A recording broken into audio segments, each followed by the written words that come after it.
Fourscore and 7 years ago, our fathers brought forth on this continent a new nation, conceived in liberty and dedicated to the proposition that all men are created equal.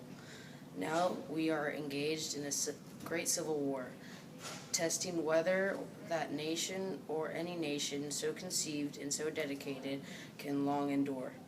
We are met on a great battlefield of that war. We have come to dedicate a portion of that field as a final resting place for those who here gave their lives that our nation might live. It is altogether fitting and proper that we should do this.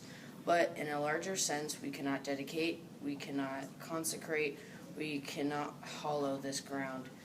The brave men, living and dead, who struggle here have consecrated it for far above our poor power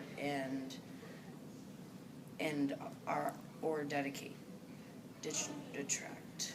The world will little note nor longer remember that we say here, but it can never forget what they did here. It is for us, the living, rather to be dedicated here to the unfinished work which they who fought here have thus far so nobly advanced. It is rather for us to be here dedicated to the great task remaining before us, that from these honored dead we take increased devotion to that cause for which they gave the last full measure of devotion.